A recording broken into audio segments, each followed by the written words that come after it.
A gente vai dar continuidade à última aula, que foi sobre a Grande Mãe.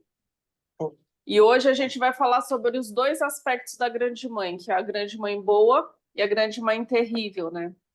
Onde o ego ainda está sob o domínio da Ouroboros. Eu coloquei essas duas músicas aqui, não sei se vocês... Quer dizer, uma delas eu sei que vocês conhecem, que é uma música antiga dos anos 80, chamada Dona, do Roupa Nova. Essa música ela foi bem conhecida. E a outra música ela é mais recente, não tão recente assim, né? Mas deve ter uns 10 anos, um pouco mais, um pouco menos, que chama Dark Horse, da Katy Perry. Essa eu não sei. A Dona, com certeza. Essa eu não sei, porque eu conheço muita música sem ser pelo nome, né?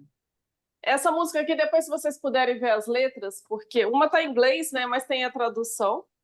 Eu pus essas músicas porque eu acho que elas ilustram bem esses aspectos que são descritos do feminino, né? A Dona, ele, como a gente lembra, ele fala de um duplo aspecto do feminino, dessa mulher que tanto levanta o homem quanto o derruba.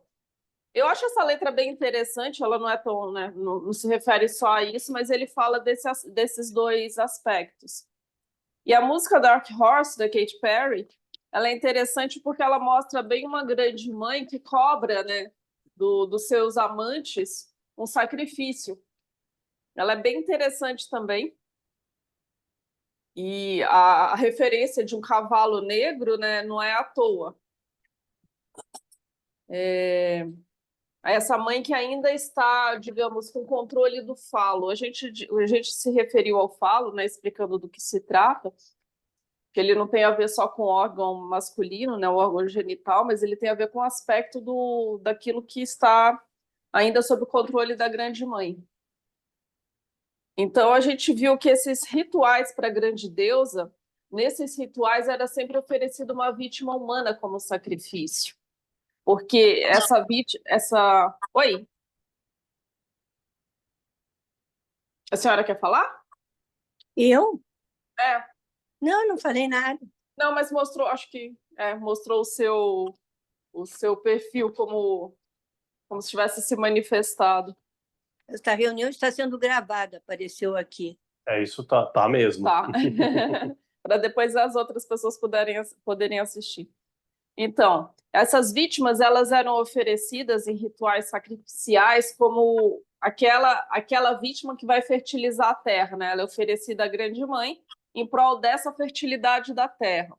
Esses eram os rituais antigos, que eu até comentei que a gente hoje, né, interpreta equivocadamente como rituais cruéis, mas eles não tinham essa característica de crueldade. Havia-se uma ideia de que aquela vítima tinha algo a oferecer e não havia o conceito de morte, como a gente tem hoje, né? Então, originalmente, o elemento masculino fecundador era oferecido em sacrifício, uma vez que a terra feminina exige a fertilização pela semente sangue masculina. A gente tinha falado que os rituais de fertilização da terra, eles envolviam também um ritual orgiástico, né? Onde essa grande mãe mantinha relações com alguns homens, que eram eles que iam fertilizar. Então, era sempre nesse sentido, quer dizer, estamos participando de algo, oferecendo aos deuses, especialmente a grande deusa, para que ela nos garanta boas colheitas, boas caças. Era tudo nesse sentido. Esses rituais, eles tinham temas como a morte, o despedaçamento ou a castração, que são o destino do portador do falo, o jovem deus. A gente tinha falado que esse filho, né, esse filho que é gerado pela grande mãe, ele é um filho castrado, porque ele está a serviço da grande mãe. Castrado que eu falo no sentido, obviamente, metafórico, né?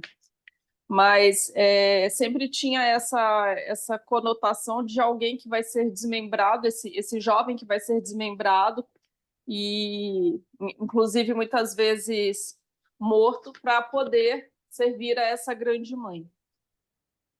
No fundo do arquétipo da terrível Mãe Terra, assoma a experiência da morte, quando a Terra retoma sua progênie sob a forma dos mortos, despedaçando-os e dissolvendo-os para fecundar-se, né? O que isso significa, né? Essa mãe terrível? É aquela mãe que vai tomar de volta os seus filhos. Eles têm uma função de, quando eles retornam à terra, eles vão fecundar também essa terra, né? Muitos povos antigos usavam os próprios mortos para fecundar a terra. Essas pessoas eram enterradas, transformando-se em alimento para a vegetação, para a plantação.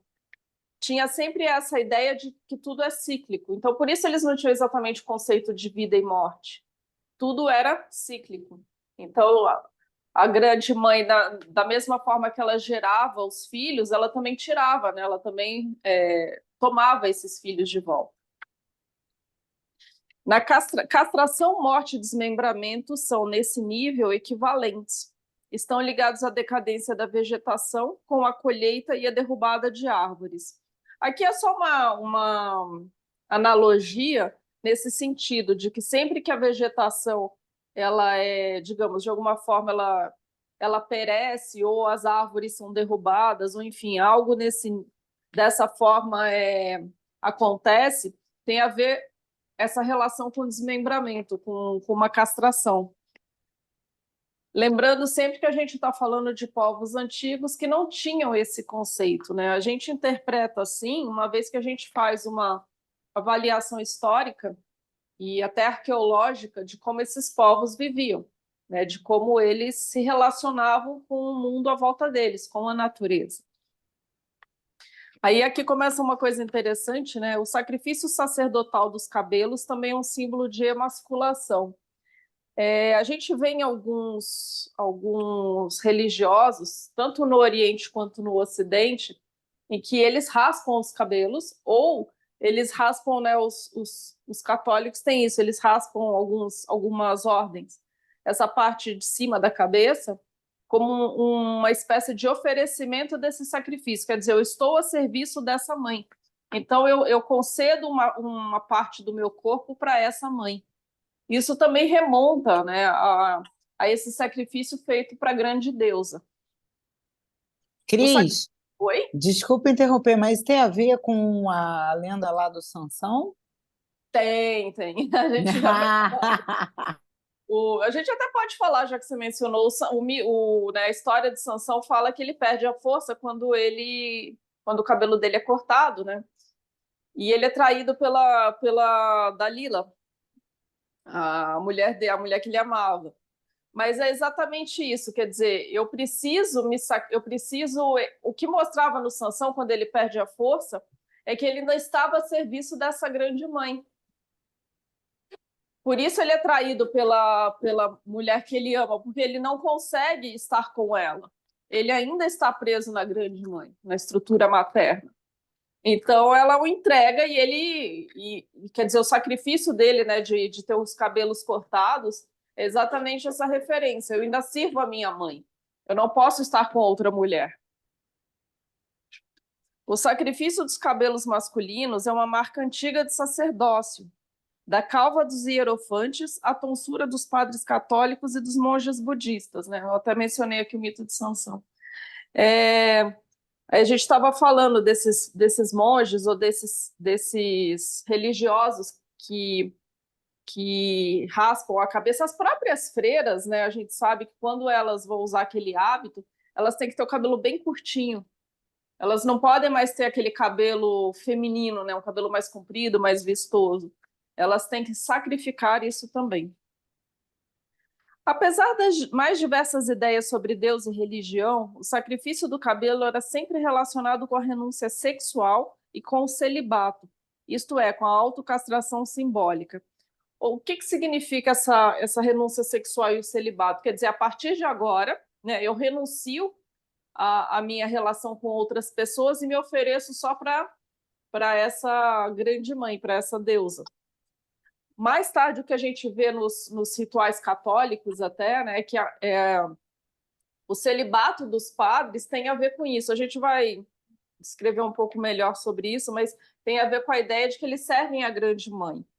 Porque uma coisa que eu mencionei na outra aula que a gente não pode desconsiderar é que todos os rituais católicos e todos os, digamos, a forma de ser dos católicos tem a ver com os rituais antigos, né? Os rituais que eles chamam de pagãos, que eram os rituais às deusas, né? A deusa da lua, a grande mãe, de um modo geral.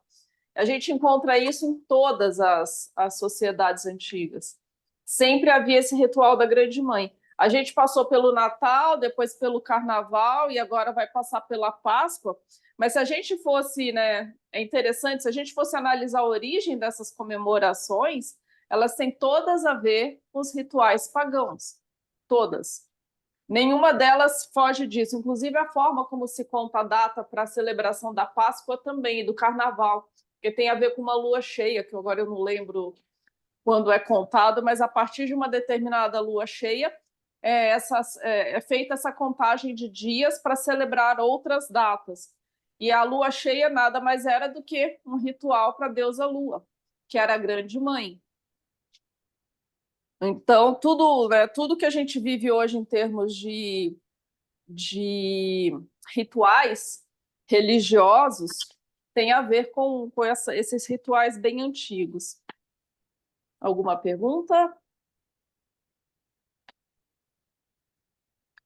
Também encontramos essa relação de servidão à grande mãe no uso comprovado de roupas femininas pelos sacerdotes castrados na Síria, em Creta, em Éfeso, etc., que é preservado nas vestes dos padres católicos de hoje. Sacrificando a ela sua masculinidade, ele passa a ser seu representante, torna-se feminino e usa sua roupa. Isso aqui é bem interessante, né? Porque a gente sempre, desde criança, a gente tinha curiosidade. Por que os padres usam, né, uma roupa feminina, né? Tipo um vestido, para a criança era vestido. Mas é exatamente nessa referência. Os sacerdotes, muitas vezes, eles promoviam a própria castração porque eles se tornavam apenas, eles estavam a serviço da grande mãe. E no caso dos católicos, não é diferente. Eles sacrificam, né, na forma de celibato, a própria sexualidade, porque agora eles estão servindo a essa mãe. Não é como um casamento, tá? Porque essa questão do casamento ela só passa a existir no patriarcado. Nos rituais da grande mãe não havia a ideia de romantismo ou de casamento. Então, esse homem se sacrifica, ele passa a servir essa grande mãe e ele usa, né, essas vestes femininas, mostrando que aquele homem está a serviço daquela instituição. E é uma coisa interessante que a gente pensa, por que a Igreja Católica não aceita mulheres nos altos cargos? Porque ela própria é a grande mãe. A gente chegou até a comentar isso na última aula, né, se eu não me engano. Ela própria é a grande mãe. E eles são os servos que vão fecundá-la. Por isso, a mulher, a gente sabe que ela não fecunda, ela gera, mas ela não fecunda. Quem fecunda é o masculino. Por isso que nesse papel só podem existir homens, porque são eles que vão fecundar essa grande mãe, né? Nesse sentido. O sacrifício da masculinidade é oferecido a ela tanto pela castração quanto pela prostituição. Os eunucos são, como sacerdotes, prostitutos sagrados, cujo caráter sexual orgiástico supera o seu aspecto de fecundidade. Aqui, quando a gente fala em prostituto, a gente não está se referindo ao que a gente chama hoje, né, no sentido pejorativo. Tanto que existe a prostituta sagrada, tem até livros com esse nome, né, que são bem interessantes. E tem também os prostitutos sagrados, quer dizer, são aqueles que estão a serviço de uma entidade. Não é o caráter que a gente tem hoje do sexo trocado pelo dinheiro, né? Não tinha essa conotação, ele tinha um caráter de sagrado, né? Algo que se oferecia a um bem maior. A grande mãe também é a que enlouquece e fascina, seduz e torna feliz, subjuga e encanta. O fascínio do sexo e a embriaguez da orgia, a perda da consciência e a morte, aqui se entrelaçam. O que a gente está começando a observar? Que essa mãe ela começa a assumir uma dupla natureza, né? Ela tanto fascina quanto ela subjuga, ela tanto atrai quanto ela despedaça. Ela traz a vida e ela também traz a morte. Por isso que nesses rituais antigos, a gente vê isso até hoje nos rituais indígenas, eles tomam bebidas para ficarem embriagados ou usam alguns tipos de erva, de fumos, para ficarem com estado alterado de consciência. É sempre nesse sentido, porque o ego ainda está ali mais frágil, né? Essa, digamos, quem participa disso ainda serve a essa estrutura da grande mãe. Eu pus aqui um exemplo de um filme antigo também, mas que a gente já deve, né? A gente já assistiu, que é Instinto Selvagem, aquele famoso com a Sharon Stone.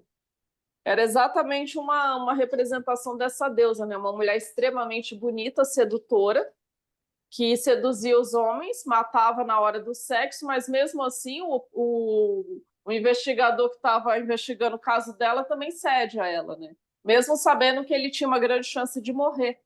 Mas É ele como a história do Canto da Sereia, né? exatamente, a gente vai mencionar aqui também. É exatamente isso. Quer dizer, é um feminino extremamente sedutor, mas que vai cobrar de você, né? Vai cobrar desse homem que se entrega a ela um grande sacrifício. Então, a música da Katy Perry traz um pouco disso, né? Porque ela fala, se você quiser, é mais ou menos nesse sentido. Se você quiser ficar comigo, né, você vai ter que se submeter. É bem interessante a letra dessa música. Sexualidade significa aqui perder o ego e ser subjugado pela feminilidade, o que constitui uma experiência típica, ou melhor, arquetípica na puberdade. Como a sexualidade, né, o falo e o ventre é uma grandeza transpessoal, o ego perece e sucumbe ao supremo fascínio do não-ego.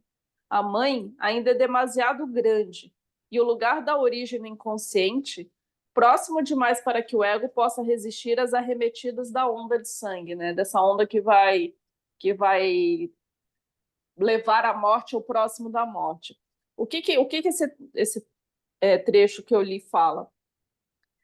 Como as relações ainda, né, essas relações com os deuses, especialmente com a deusa, era de uma forma sexual, as pessoas que a ela estavam submetidas ainda tinham um ego muito frágil. E ele faz uma comparação com a fase adolescente, né? A gente sabe que, no caso, o menino, quando ele está entrando na fase adolescente, ele fica fascinado pelas meninas. Mas, ao mesmo tempo, eles têm medo, né? Eles têm medo dessas meninas.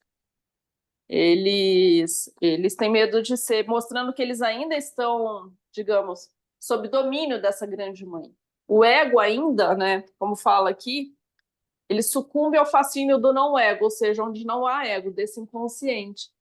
Então, para essa fase do ego, adolescente, é uma fase ainda muito perigosa, ele está muito perto de sucumbir. A mãe terrível, e aqui a gente tem que fazer uma divisão, né, entre que veio a ser a mãe boa e a mãe terrível. Eu vou falar da mãe terrível, porque ela é bastante importante também, a gente vai entender um pouco mais para frente. A mãe terrível é uma feiticeira que confunde os sentidos e deixa os homens fora de si.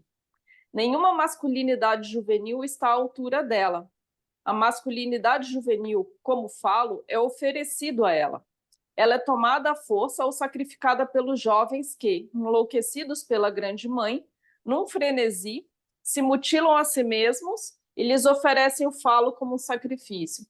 A gente falou, né, dos castrados, né, tem os eunucos, enfim, mas sempre nesse sentido de que esse masculino ainda jovem, ele ainda está tomado pelo fascínio dessa grande mãe terrível. Então, ele está muito perto de perder o pouco do ego que ele tem. Ele ainda serve a essa grande mãe. A gente vai ver a partir daqui, né, nessa aula, a gente vai começar a ver, mas só para dar uma adiantada, como é que o ego vai se libertando dessa estrutura materna e como ele como isso aqui vai, digamos, originar os aspectos do masculino, tá? A demência é também um desmembramento do indivíduo, do mesmo modo que o desmembramento do corpo, como magia de fecundação na dissolução simbólica da unidade corporal, significa anulação da personalidade. O que esse trecho quer dizer? A gente vê muitos homens, né, e aqui falando dos homens enquanto representantes desse aspecto de ego, que, independente da idade, eles servem a essa grande mãe. Como é que a gente vê isso? A gente vê homens que se relacionam com várias mulheres, quer dizer, uma promiscuidade muito grande. Eles não conseguem formar uma conútil com uma mulher, uma conútil verdadeira, uma comunhão verdadeira com uma mulher, e eles estão sempre com várias parceiras. Exatamente numa referência de que eles servem a essa mulher. O que eles estão representando ali, e eles não têm consciência, é que eles estão ainda exatamente simulando os rituais de fertilização. Então eu sirvo, né? O meu falo só serve à deusa, ele não pertence, ele só pertence a ela. Ele pertence à mãe, no final das contas, foi o que a gente falou na última aula. E o que acontece com pessoas que ficam presas nessa fase, tanto homens quanto mulheres, né? Homens que se relacionam com várias mulheres, mas não conseguem ficar com nenhuma. E mulheres que ficam no papel da grande mãe, essas pessoas elas sofrem ao longo da vida uma anulação da personalidade, o que gera, em muitos casos, ou a loucura ou a demência. A gente vê muito isso. São pessoas que não conseguiram evoluir o próprio ego. Elas ficaram por anos e anos repetindo isso.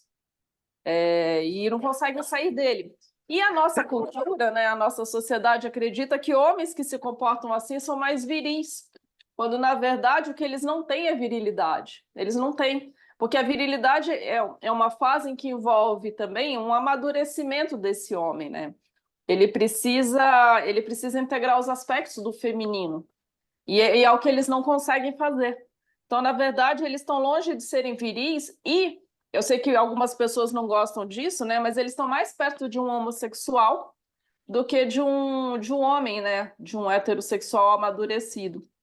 Você chegou até numa aula, deu o exemplo do Roberto Justus, né? Isso me chamou muito a atenção. Foi numa aula que eu falei isso? O Eu Justus. acho que foi, agora eu confundi, não sei Eu se foi acho que no eu falei nosso isso numa grupo. conversa. Eu falei numa conversa, numa aula. Verdade. Mas a gente vê muitos exemplos, né, de homens que estão sempre com várias... E geralmente eles têm uma relação com mulheres extremamente chamativas, bonitas, né? Numa simulação de que aquela é a mulher perfeita, aquele é o feminino perfeito, quando na verdade o que essas mulheres só têm a oferecer para eles é o masculino delas, né? Assim como homens que têm relações constantes com prostitutas. A prostituta ela não entrega o feminino dela, ela só entrega o masculino. E é interessante, eu tive um... Ele não era meu chefe direto, mas eu trabalhei no escritório em que tinha um homem que eu achava ele muito gay, muito gay. Mas ele dava em cima de um monte de gente, toda noite tinha uma prostituta esperando por ele na recepção do escritório. E, enfim, ele vivia desse jeito, né? Ele já estava casado pela segunda vez, tinha uma filha pequena, mas ele não conseguia sair disso. Eu falava, gente, na época eu não entendia e a gente pensava, né? Será que ele fica contratando prostituta para parecer que é homem? Né? Mas era evidente que ele era muito, muito assim, afeminado. Ele tinha trejeitos afeminados, mas era um cara que queria arrumar confusão com todo mundo. As pessoas achavam, né, os homens achavam que ele era, digamos, mais másculo por isso, mas na verdade ficava muito evidente que ele era muito gay. Na verdade, eu tive 2 chefes assim, tá? Os 2 do mesmo escritório. Mas um não era tanto de andar com prostituta, ele dava mais em cima de outras mulheres. Mas era exatamente isso. Para a grande mãe, o jovem divino significa alegria, glória e fertilidade. Ela, porém, permanece infiel a ele e só o leva ao infortúnio. Isso é muito interessante, né? Porque a gente tem exemplos práticos disso. Quando uma mulher, né, representante da grande mãe, tem mais de um filho homem, geralmente esses filhos brigam para ser a preferida, né? Ou seriam os preferidos da mãe. E ela mostra que ela não tem preferência por nenhum deles. Eles simplesmente servem a ela. A gente teve, né, já teve casos assim próximos mesmo, em que a gente viu isso se manifestar, e é muito interessante, porque uma das grandes frustrações desse filho era, apesar dele fazer tudo o que ele considerava, aliás, eu não vi só um caso, tá? Eu já vi mais. Mas tudo que ele considerava que a mãe desejava, e a mãe não escolhia como filho preferido. Então, estavam lá todos os filhos homens a serviço dela, e ela era infiel a eles. E é óbvio que esses homens, eles são levados ao infortúnio, por quê? Porque eles são sempre frustrados. Eles nunca recebem as glórias dessa mãe, eles nunca são os escolhidos. A gente vê nessa ideia de querer ser o filho escolhido, como, por exemplo, eu vou falar aqui em aula, mas a gente vê isso em alguns povos. Por exemplo, os judeus, eles se consideram o povo escolhido. É como se eles fossem os preferidos. Eles são os representantes daquelas terras, né, enquanto representação da grande mãe. E a eles tem que ser destinado aquele território, porque eu sou o povo escolhido. Então, as pessoas ainda, né, de novo, estão simulando todas essas questões sem entender por que fazem o que fazem.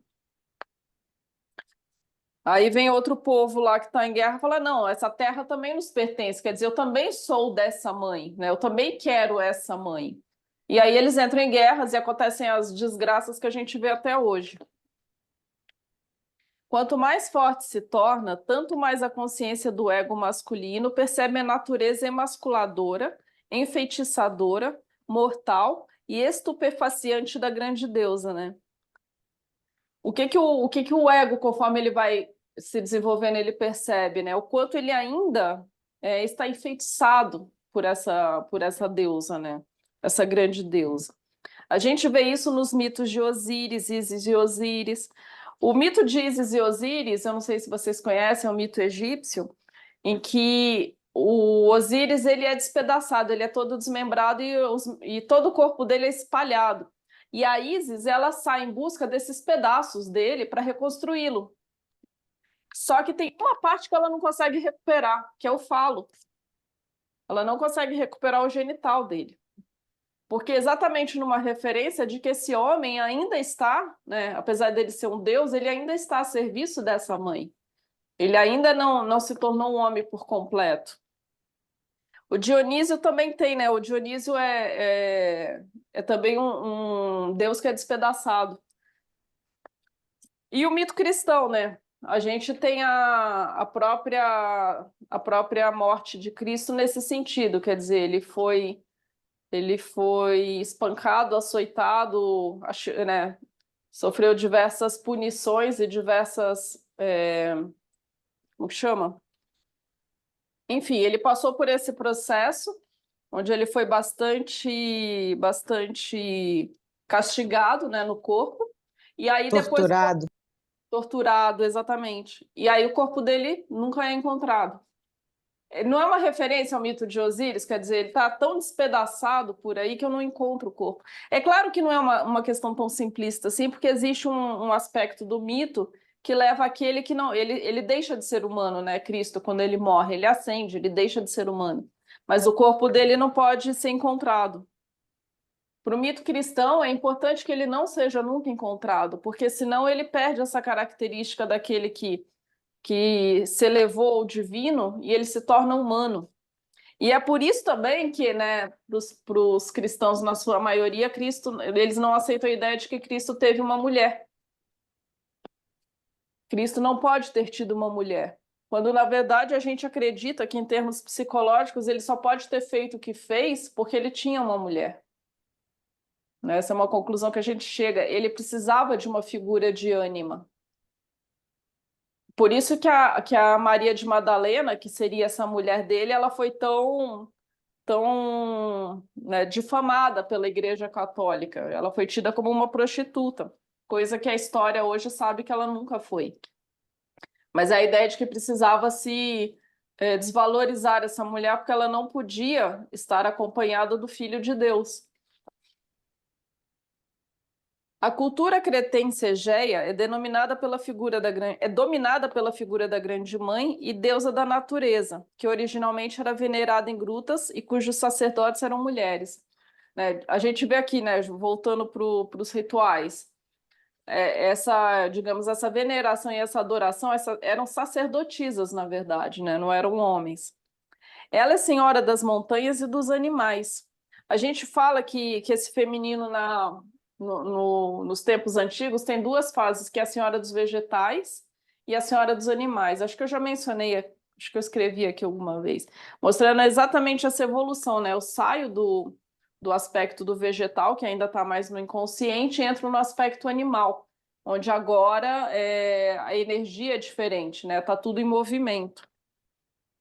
As serpentes e os animais do mundo inferior eram sagrados para ela, mas também os pássaros são símbolos da sua presença.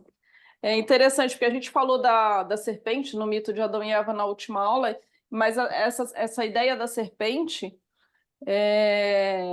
e dos animais mais primitivos, né, eles faziam parte dessa grande mãe. Eles eram sagrados para essa grande mãe. Os pássaros, eles têm uma representação do inconsciente, daquilo que vem do alto, daquilo que vem do divino.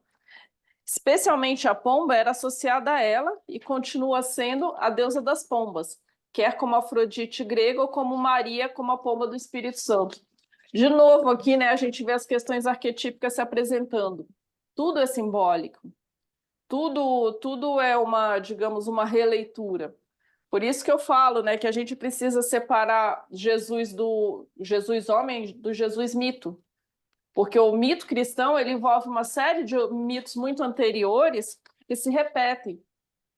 Dificilmente hoje em dia, quem é cristão conhece esses mitos anteriores, mas a gente vê que a gente falou, né, do próprio nascimento de uma criança divina, de uma virgem, né, o que era a virgem e o que significava isso, que não tem nada a ver com castidade. No centro do grande culto de fecundidade de Creta está o touro, um instrumento masculino e a vítima da fecundidade. Ele é o principal protagonista das caçadas e festivais. É seu sangue das oferendas. Ele simboliza o Deus jovem, filho amante da grande mãe. De novo, né, esses animais que eram pertencentes à grande mãe, no caso o touro, ele surge como um aspecto masculino, quer dizer, aquele que tem força, que tem vigor, que é um grande reprodutor. E até hoje, né, a gente vê isso, né, sempre associa um menino ou um homem de vigor físico com um touro. E a ideia de que o touro fecundador, né, vale mais do que os outros, porque afinal ele tem a semente que é mais poderosa, é a semente que vai gerar uma prole superior. Você vê que até hoje a gente traz essas coisas, né? Mais tarde, o sacrifício, a castração e o desmembramento já não eram realizados numa vítima humana, mas num animal. O javali, o touro e o bode representavam os deuses Dionísio, Zagreu, Osíris, Tamuz e etc. Quer dizer, todo esse simbolismo dos deuses que eram sacrificados, agora eles passaram a ser praticados no animal, passaram a ser representados nos animais. Então, por isso que a gente tem, né, o sacrifício. Para a gente é mais conhecido o sacrifício do bode ou da cabra, é sempre nesse sentido. Eu preciso sacrificar um animal para oferecer à grande deusa. Eu preciso que ela fique feliz e me recompense com uma boa colheita, né? As religiões de origem africana, elas ainda têm isso, né? Algumas. Vamos fazer o sacrifício de um animal no terreiro, ou vamos deixar uma comida aqui para o meu orixá, porque eu preciso agradar. Mesmo entre cristãos também tem isso, né? Muitas vezes. Ou eu não vou comer carne em tal data para me purificar, porque eu preciso agradar ao meu Deus. Como vimos, a colheita e derrubada de árvores são os equivalentes da morte, do desmembramento e da castração no ritual de fertilidade, né? Então sempre tinha isso. Quando eu vou fazer uma colheita, eu estou ali matando algo também. Mas sempre nessa referência de que eu estou oferecendo algo em sacrifício. Como é que estamos de horário aqui? Vindas do Egito, da África, da Ásia e até da Escandinávia, acumulam-se evidências de que o sacrifício humano garantia e prolongava o poder do rei. É evidente que em Creta, o patriarcado ascendente, com a sua concentração de poder nas mãos da realeza e da aristocracia, substituiu, do mesmo modo que no Egito, o domínio sagrado da mãe deusa. isso aqui é interessante, né? No processo, o reinado anual foi substituído pela realeza, que de início lutava pelo prolongamento da sua vida e mais tarde passou a ser uma realeza contínua que sacraliza sua permanência por meio do sacrifício de substitutos e rituais de autorrenovação e renascimento. Então, quer dizer, tudo aquilo, né, que era feito na época do matriarcado, dos rituais, enfim, da relação com a natureza, com a grande deusa, quando o patriarcado entra, ele reduz isso a uma, digamos, a um grupo pequeno de pessoas que eram consideradas superiores, eram nobres. E a essas pessoas, os súditos deveriam se sacrificar. Não no sentido agora de morte, mas no sentido de que eu vou sempre entregar tudo que eu sou para aquelas pessoas, né? Aí isso aqui é interessante, né? Que fala que a realeza no início lutava pelo prolongamento da vida. E depois ela passou a ser contínua, ou seja, ela passou a ser hereditária e ela sacralizava a sua permanência por meio do sacrifício de substitutos, rituais de autorrenovação e renascimento. E aí me veio à mente uma coisa, né? Você vê que a gente vivencia isso até hoje, por exemplo, com a realeza inglesa, com a realeza britânica. Então lá, né, o súdito ou os familiares que não se comportam bem, que casam com quem a família não aprova, ou que sai dos protocolos, como foi o caso da Diana, depois do Harry. Enfim, tiveram outros exemplos, né, de alguns até que renunciaram para poder casar com uma mulher que gostava. Teve um príncipe anterior que fez isso. Hoje a gente vivencia isso com Harry, mas é interessante porque as pessoas ali são sempre sacrificadas. Quer dizer, a Diana foi o sacrifício daquela geração anterior, dos anos 80. Hoje o Harry é o sacrifício. E agora a Kate, né? A Kate é a esposa do William, que foi aquela que sempre foi a perfeita. Ela era fisicamente perfeita, ela era, digamos, seguia todas as regras como determinava, seguia todos os protocolos. Agora ela está sumida das redes sociais porque ela fez uma cirurgia e ninguém diz o que ela tem. Aí quando ela aparece, descobrem que a foto é manipulada para ela parecer bem feliz com a família. Ou seja, são pessoas que são constantemente sacrificadas em prol disso. Então, de novo, né, a gente vê tudo isso, por não haver consciência, as pessoas repetem. Elas repetem, estão sempre, né, reféns dessa repetição, porque não compreendem o que elas vivenciam. Enquanto a gente vive isso de forma inconsciente, a gente está sempre à mercê do inconsciente. A gente vai sempre responder aquilo que nos é determinado sem compreender por quê e sem compreender qual é o nosso papel. O animal porco era considerado sagrado e um dos símbolos do feminino em razão de sua fertilidade. Por isso, comer a carne de porco não era permitido, uma vez que era um animal destinado ao sacrifício sagrado. A gente vê isso, por exemplo, até hoje na Índia. A vaca também é um animal sagrado, era um animal sagrado para a grande mãe, e ele ainda, para os hindus, ele é sagrado. Então, a vaca não pode ser, né, comida, ela não pode ser morta, enfim, tem uma série de proibições. Só que mais tarde, quando as culturas entenderam ser o porco um animal impuro e proibiram seu consumo, o fizeram numa busca pela tentativa de eliminação dos aspectos ritualísticos da grande deusa. Então, quer dizer, a gente vê que alguns povos, como os judeus, os muçulmanos, eles pegaram aquilo que era o símbolo do feminino e tornaram aquilo impuro, numa referência de que essa grande deusa, essa grande mãe, é impura. Então, eu não posso mais servir a ela, eu não posso mais me relacionar. Quer dizer, eles servem, mas eles entendem que eles não podem se relacionar com esses símbolos. Então, eles deixaram de ser animais sagrados para serem animais impuros quando o patriarcado entra. Sempre que o caráter nocivo da grande mãe predomina, ou equivale ao seu lado positivo e criador, e sempre que o seu lado destrutivo, o elemento fálico, aparece ligado a seu ventre fértil, a Ouroboros ainda opera nos bastidores. Em todos esses casos, o estágio adolescente do ego ainda não foi superado e ainda não foi alcançada a sua autonomia diante do inconsciente, né? O que a gente vê aqui? Quando a grande mãe, ela traz esses dois aspectos da mãe boa que cria, que nutre, né, que gera os seus filhos, e a mãe terrível, que ela destrói. Esse elemento destrutivo da grande mãe, ele passa a ser representado pelo falo. E mostrando que a Ouroboros ainda opera nos bastidores, ou seja, esse ego ainda está sob o domínio da Ouroboros, né? Ele ainda responde. Então, ele ainda não tem uma autonomia, esse ego adolescente que aqui chama, né? Não tem uma autonomia diante do inconsciente, ou seja, ele ainda está a serviço desse inconsciente. Deixa eu ver o que mais. Ainda tem um pouco aqui. Alguém tem alguma pergunta até aqui? Não? Quer falar alguma coisa, Mani? Aí está. Pode falar. Eu tô ouvindo aqui, só fechei um pouco a câmera, tá? Tá. Pode falar, Mani.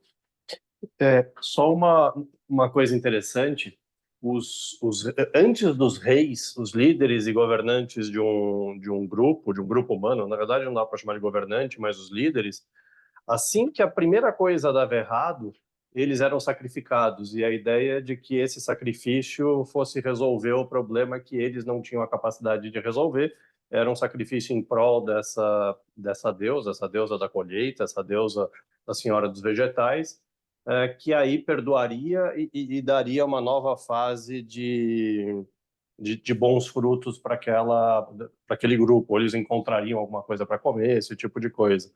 Então, reis duráveis só aconteceram a partir da Senhora dos Animais, ou governantes que duravam com alguns problemas e conseguiam ser governantes por mais tempo, é uma coisa relativamente nova na psique humana.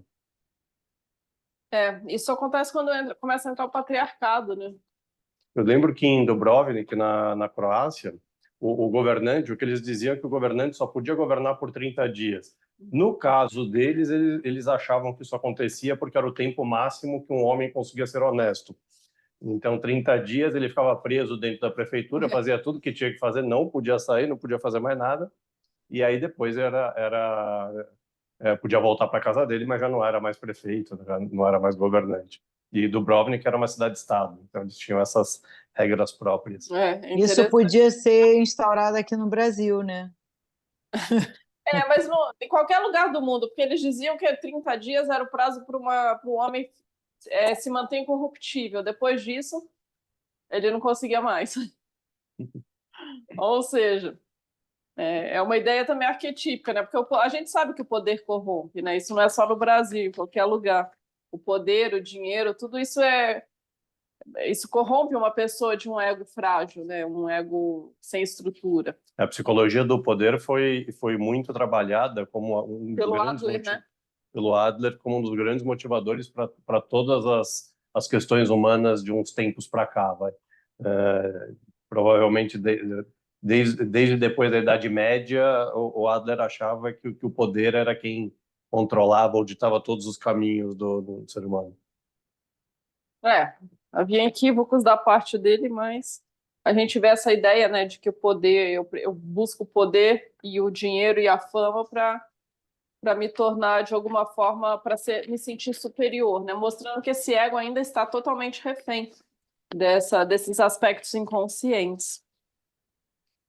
O afastamento da grande mãe se inicia no momento em que o temor a ela começa a se apresentar. Este é o primeiro indício do crescimento da centroversão, autoformação e estabilidade do ego. O que a gente vê aqui, né? Quando a humanidade começa a se afastar desses rituais da grande mãe, né, e do simbolismo dela, é quando o masculino começa a ter alguma projeção. Porque a gente já viu, né?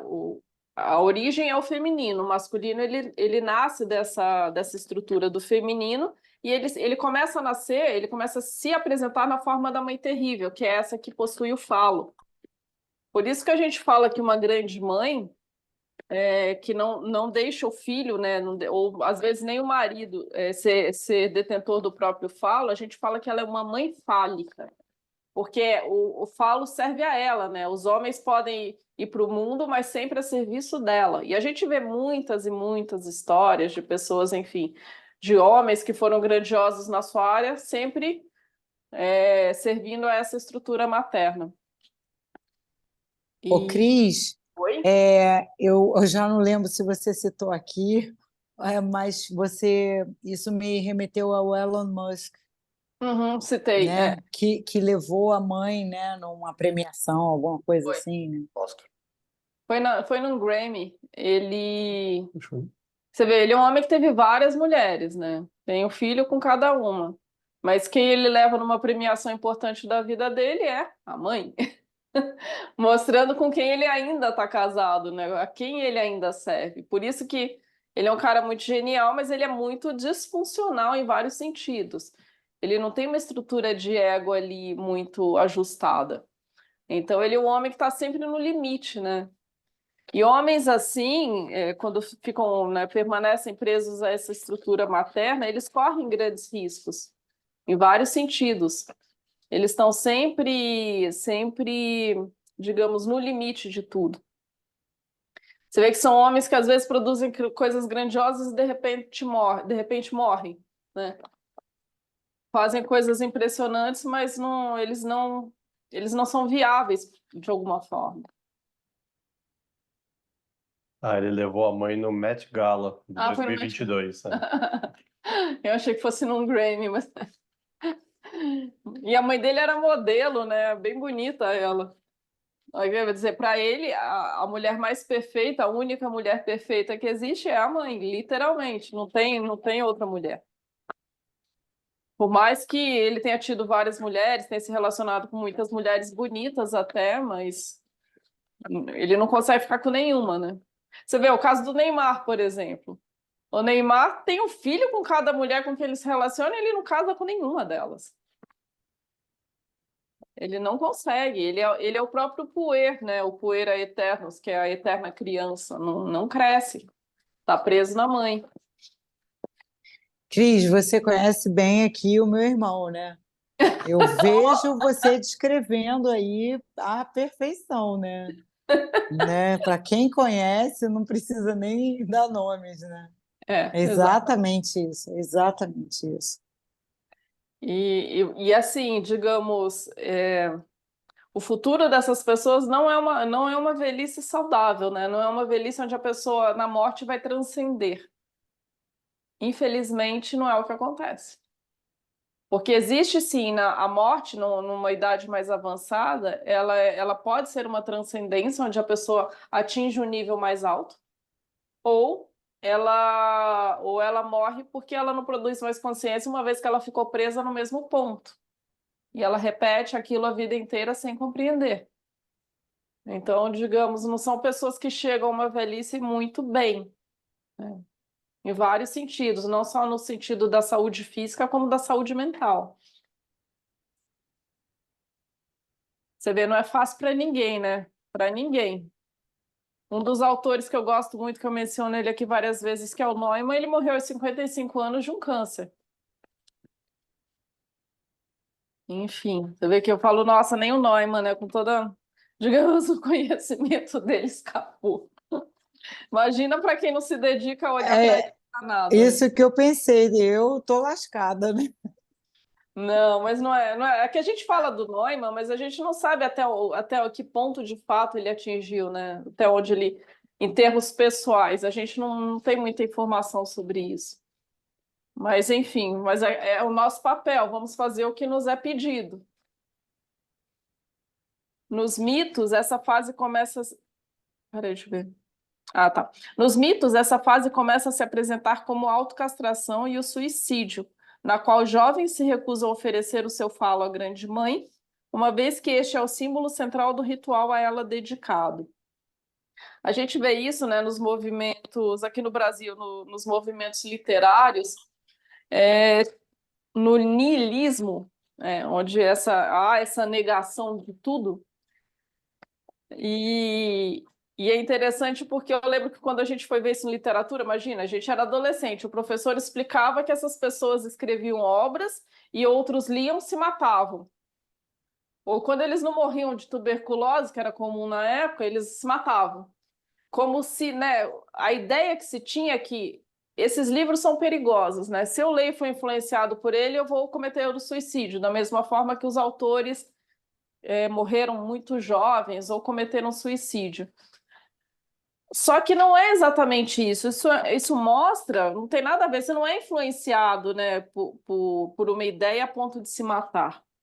Sempre, para mim, assim, fica muito claro que quando você segue alguém, segue a ideia de alguém, qualquer coisa que seja, um líder religioso, um político, um literato, qualquer coisa, você encontra eco naquilo, porque você encontra naquela pessoa alguém que descreve o que você sente, né? O que você entende do mundo. Não é que aquela pessoa cria aquilo, né? Muitas vezes as pessoas falam, eu sempre falei isso, né? Eu não acredito que os jogos de videogames façam os adolescentes serem violentos. Você não coloca, você não imputa, não cria uma pessoa violenta porque ela assiste um filme ou ela vê um jogo. Não é isso. A pessoa já tem aquilo, ela encontra formas de expressar, né, num jogo, num filme, enfim, numa obra. Como eu falei, nos religiosos ou nos políticos, ela encontra uma forma de manifestar, né, ela encontra um eco naquilo que está nela. Mas Ok. não existe esse poder, né, de alguém. Cris, é como se fosse um gatilho, né? Um ponto gatilho ali que startou uma coisa que já estava dentro da pessoa, né? Exatamente, aquilo já está na pessoa. Eu não sei se eu estou novamente me adiantando, você me fala, tá? Mas me veio aqui na cabeça um surto de suicídio que teve, né? Quando o romantismo estourou no mundo através de obras literárias, né? Inclusive teve um que foi marcante, Goethe, né? Um alemão, ele fez Memórias do Jovem Werther. E as Não vi. pessoas que liam esse livro se matavam na sequência, né? É, Aí teve o representante na Inglaterra, que foi Gustave Flaubert, com As Flores do Mal, isso foi tudo na época do romantismo, e teve uma onda de suicídio, que a pessoa não podia viver sem o amor idealizado, projetado ali, e aí, enfim, não sei se eu me adiantei. não, eu não cheguei, eu não conhecia isso, mas é bem interessante. Mas enquanto você falava, eu fiquei pensando, hoje em dia a gente não está muito diferente quando a gente vai para as redes sociais e vê aquela vida fantástica das pessoas e se angustia muito, vive em depressão porque não tem aquela vida tão impressionante, né? Não tem aqueles bens materiais, não tem aquele glamour, não tem aquele marido ou a esposa, não tem aquela casa, né? E as pessoas olham para aquilo e se percebem ou se sentem, né, sem valor, porque elas não têm aquela vida glamurosa, né? Eu falava às vezes para as minhas clientes, né, que achavam que o casamento delas tinha que ser uma coisa fantástica. Eu falava na época, você acha que a Angelina Jolie e o Brad Pitt são, né, fantásticos assim? Esse casal é tão perfeito? Só porque eles são bonitos, ricos e famosos? Aí depois você viu a separação do jeito que foi e a confusão que deu, né? Até hoje eles brigam, anos depois. E no caso, voltando para Angelina Jolie, tomada por esses aspectos da grande mãe, ela começa a adotar crianças para todo lado. É. Ela vai em tudo quanto é país e pega uma criança nova. É. E falava também da Gisele Bündchen. Eu falei, não é possível, a Gisele Bündchen não pode ser tão perfeita assim, a vida dela, né? Não pode ser tão perfeita assim. Claro que não é. Ninguém tem essa vida perfeita, isso não existe. Uma vez eu estava falando com um cliente meu, eu falei, a maior parte dos nossos dias, se a gente for ver, eles são dias comuns ou dias com problemas que a gente vai ter que resolver. Dias felizes, né, em que você fica assim extasiado, são raros. Então, a vida de ninguém é tão fantástica assim, não existe isso. Não tem a menor chance disso acontecer. Não tem como. As pessoas podem romantizar, né? Mas você vê que esse exemplo que você falou do movimento do romantismo é o que são as redes sociais hoje. A gente continua vivendo assim, né? E eu acho também que, assim, a gente acha que é uma coisa de agora, né? Mas Hum, assim, você vê uma geração que não está preparada para dor, né? Para desafios, para superação.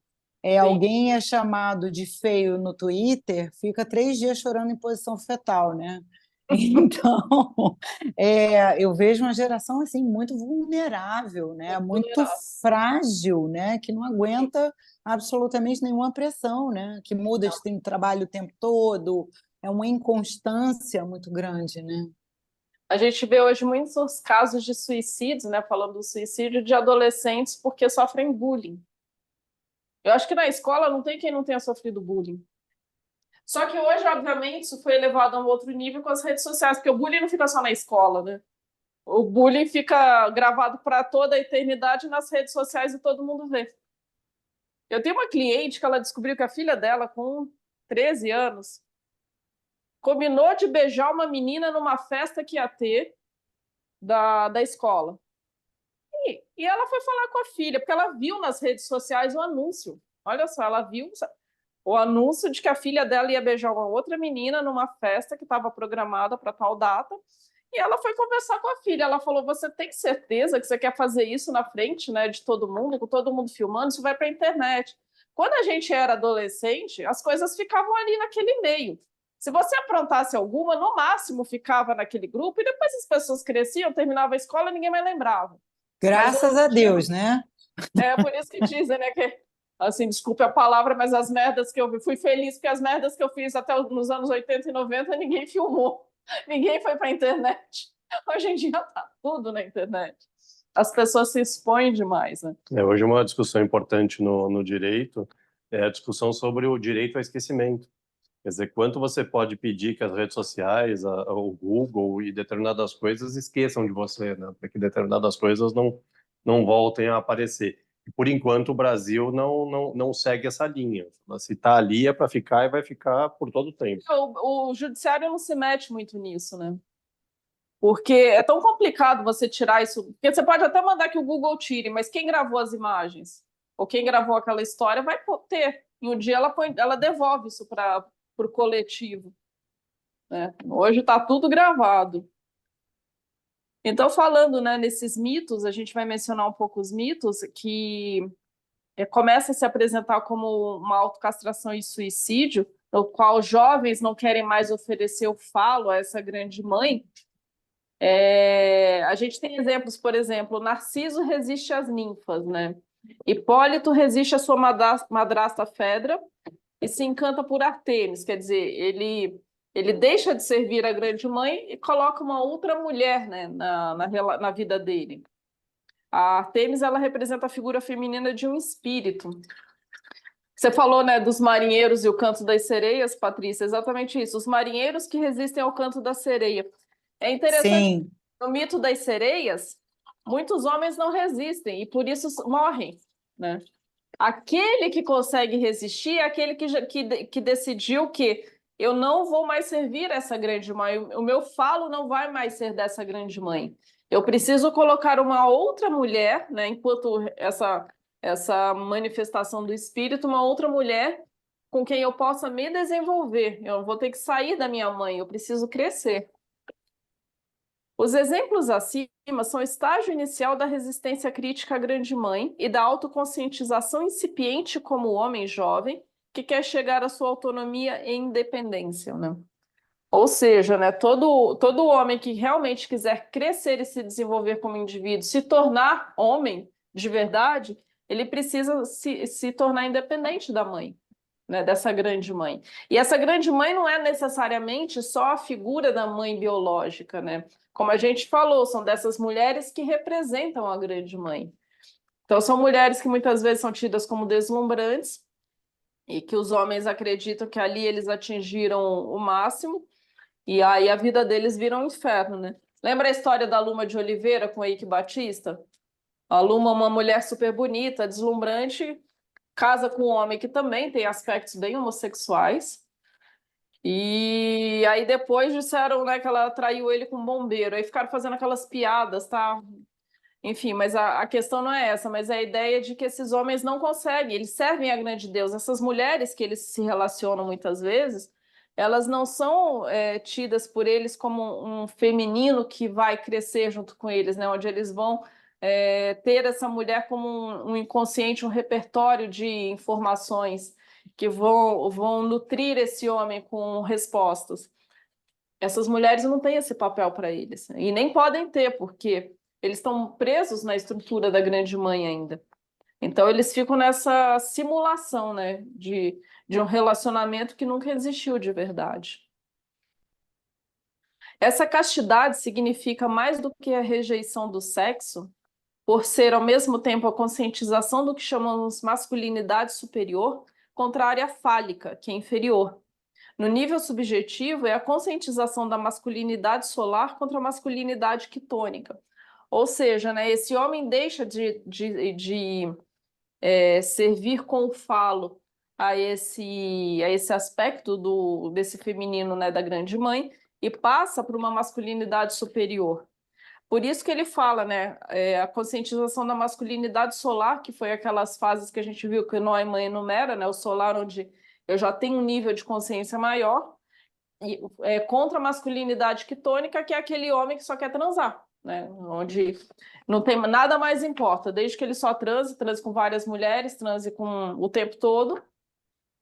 Esse homem ainda está nessa masculinidade inferior, nessa chamada fálica, porque ele ainda é quitônico, né? Ele ainda serve a essa terra, né? Essa grande mãe. O jovem que luta pela autoconsciência agora começa, na medida em que é um indivíduo, a ter um destino pessoal, para o qual a grande mãe se torna agora a mãe fatal e infiel. Agora ele reconhece, né, que essa mãe é infiel. Agora ele passa a caminhar por conta própria. Então digamos, ela não tem mais um domínio sobre ele. A prostituta sagrada, aquilo que a grande mãe sempre é por ser portadora da fecundidade, torna-se para o jovem a feminilidade negativa, a destruidora volúvel. Com isso, tem início a grande reavaliação do feminino, a sua conversão em elemento negativo, que depois, no patriarcado das religiões ocidentais, foi levado a extremos. O que a gente vê aqui, né? Que esse afastamento do masculino da grande mãe, dessa prostituta sagrada que eu comentei aqui, que não tem nada a ver com o conceito que a gente tem atualmente, a prostituta era aquela que era a mulher que precisava ser fertilizada, né? Enquanto representante da deusa, ela precisava ser fertilizada, porque todos estavam a serviço dela, o falo estava a serviço dela. Então, essa grande mãe não tinha um conceito negativo. Quando o patriarcado assume, né, quando ele começa a tomar conta do mundo externo, esses aspectos do feminino passaram a ser negativos. E é por isso que a prostituta assumiu um caráter diferente. Ela assumiu um outro caráter negativo, pejorativo, e é uma forma que o masculino encontrou de diminuir o feminino, né? Diminuir as mulheres, e que a gente sabe que, por causa disso, digamos, o masculino subjugou tudo que é feminino. E a gente vê isso até hoje. Nos antigos rituais, né? Não exatamente nos rituais, mas nos templos dedicados à grande deusa, as mulheres que viviam lá, elas eram representantes dessa deusa. E os homens, para frequentar esses templos, eles pagavam, mas eles não pagavam pelo sexo, eles pagavam para estar lá. E essa mulher representante da grande deusa escolhia um homem para passar uma noite com ela. Não havia ali nenhuma relação romântica. Era só digamos, um ritual mesmo. E esse homem, ele ficava muito lisonjeado de ser o escolhido daquela mulher. O que acontece quando o patriarcado assume, né? Isso é descrito em algumas obras. Eles passam a obrigar mulheres a servirem em bordéis. Então, quer dizer, aquela representação do sexo livre, do sexo como uma função sagrada, ela perdeu essa característica. E aí as mulheres passaram a ser exploradas pelos homens, né, nesses bordéis. Por isso que a prostituta assumiu um outro caráter. Enfim, e a gente vê, né, as consequências disso até hoje. Com a crescente autoconscientização, deixa eu saber quanto tempo temos, não, ainda temos. Com a crescente autoconscientização e fortalecimento da masculinidade, a imagem da grande mãe passa para o segundo plano e é fragmentada pelo patriarcado no sentido de que, na consciência, só a imagem da mãe boa é preservada, enquanto seu aspecto terrível é relegado ao inconsciente. Então, o que que a gente vê aqui? Que na evolução desse ego, né, e representado pelos homens, né, pelo masculino, ele separou. Então, eu tenho a mãe boa e a mãe terrível. A mãe terrível precisa ser renegada. Eu não posso mais me relacionar com ela, não de uma forma normal. Eu só me relaciono com ela de uma forma pervertida. E qual é o aspecto da mãe boa que eu preciso manter? É o da mãe esposa, né? Então, a grande mãe, ela passa a ser para o masculino a mãe boa, a verdadeira mãe. Essa é a que que vai manter esses homens sempre no infantil. E essas mulheres são congeladas sempre no aspecto de mãe. A mãe boa passa a ser representada pela figura da esposa e mãe. Não é interessante que, de novo, né, falando do mito que nos influencia tanto, que é o mito cristão, Maria é sempre vista como mãe. Ela não pode ser vista como uma mulher normal, que teve um casamento, que talvez tenha tido outros filhos, a gente não sabe, mas não, ela é só mãe da criança divina e ela é só mãe. Ela ficou congelada naquela imagem, que foi a única imagem que o cristianismo permitiu para a mulher. Qualquer outra coisa, e não só o cristianismo, né? A gente vê que no Oriente Médio também tem esse problema. Qualquer outro aspecto do feminino, ele passou a ser combatido com muita intensidade. No Oriente Médio é bastante perceptível até hoje. Os homens tentam a todo custo manter essa mulher, o único valor dela é ser mãe. Tanto que mulheres que não têm filhos, né, para eles são mulheres com defeito. Mulher que não pode procriar. A divisão da grande mãe numa mãe boa, consciente, e numa mãe má, inconsciente, é um fenômeno básico da psicologia da neurose. No nível consciente, o neurótico tem uma boa relação com a mãe, na ornamentada casa do seu amor. Contudo, se oculta a bruxa que engole as criancinhas e lhes garante, como recompensa, uma existência passiva e irresponsável, sem ego, né? O que é que isso quer dizer? Que quando o masculino passa a separar essa mulher, né, em mulher, a gente via muito isso. Hoje já não é comum falar assim, mas mulher para casar e mulher para transar. São homens que estão presos numa neurose, porque eles não conseguem reconhecer o feminino como um aspecto íntegro, eles separam. Então, né, essa mãe boa fica numa relação, como ele diz, ornamentada, onde essa relação não é verdadeira, mas é uma relação em que essa mãe mantém o filho criança e esse filho quer ficar criança, né? Por isso ele se torna um neurótico. E só que aí ele passa a se relacionar com o feminino, que ele considera terrível, de uma forma pervertida, né? Ou ele vai atrás de mulheres que ele considera que são inferiores, ou mesmo que ele case com mulheres assim, ele nunca consegue construir um casamento de verdade, né? Não funciona. E a mãe vai ser sempre a mulher perfeita, enfim, é um homem que se torna neurótico. O surgimento do assassino masculino no ciclo dos mitos da Grande Mãe é um avanço evolutivo, visto que significa também uma autonomia maior da figura do adolescente. Isso é interessante que a gente vê que no desenvolvimento do ego, né, no início representado pelos homens, pelos aspectos masculinos, para conseguir se separar da estrutura da Grande Mãe, eles tiveram que condená-las, né? No sentido de que agora você é terrível, agora você é impura, agora eu não posso mais me relacionar com você. Posso me relacionar de uma forma pervertida, que é isso que ele fala, né? São homens que se tornam neuróticos. Mas eu não posso me relacionar de uma forma saudável, porque eu não consigo me separar de você. Eu sou tão, né? No caso desses homens, eles eram tão dominados por esse feminino que para conseguir escapar, eles têm que tornar tudo aquilo que é erótico, tudo aquilo que digamos, desse feminino mais instintivo, esse tornou-se perigoso. Eu até já falei de um filme aqui que eu costumo recomendar, que eu acho que ele mostra bem esse feminino extremamente instintivo, que leva o homem a perecer, é o filme O Anticristo, do Lars von Trier. Esse filme é sensacional. Quando eu falo para as pessoas esse nome, as pessoas falam, é filme sobrenatural. Eu falo, não tem nada de sobrenatural. Esse filme, você entende por que eles chamam Anticristo no final do filme. Você assistiu, Patrícia? Que você gosta desse diretor, né?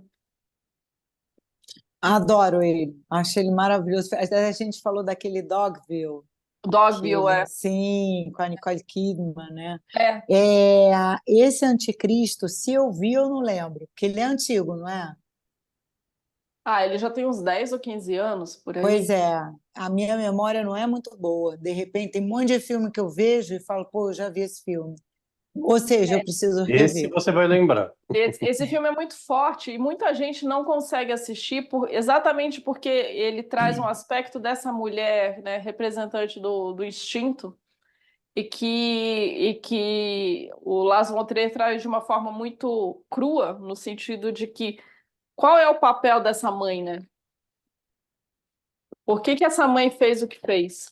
Aí você só entende no final do filme, mas é muito interessante. E é interessante também porque o marido dela é um psicanalista que, no luto da morte do filho deles, resolve tratá-la. Numa arrogância, né, extremamente ingênua de achar que ele tinha condição para isso, mostrando que ele não conhecia quem era a mulher dele, né, no sentido, ele nunca permitiu que aqueles aspectos instintivos dela viessem à tona. E quando vem, aí para ele a situação se complica. Mas é bem interessante, né? E esse diretor ele tem uma questão muito simbólica com figuras. E tem outros filmes dele que eu gosto também, que ele traz muito essa questão do simbolismo. Então ele mostra nesse Anticristo muitos animais na floresta, né? Muitas coisas relacionadas à natureza de uma forma bem forte. Tem uma fotografia muito bonita esse filme. 2009. 2009, então ele é bem mais Tá na Amazon Olha, Video. tá na Amazon, a minha irmã tem aqui, eu acho que a gente vai ver, vale a pena assistir esse filme, né? muito bom. Mas ele é violento, assim? Não, ele não é um filme violento, ele é um filme É, que traz os aspectos instintivos. Eu não entendo como um filme, eu não entendo como um filme violento, né? Mas ele traz os aspectos instintivos. Tem sim uma cena mais pesada, né? Mas, digamos, é tudo parte daquele contexto, não é uma violência gratuita, né? Entendi. Mas ele é muito interessante. É um filme que eu recomendo, que ele é acha ele muito difícil, mas psicológico.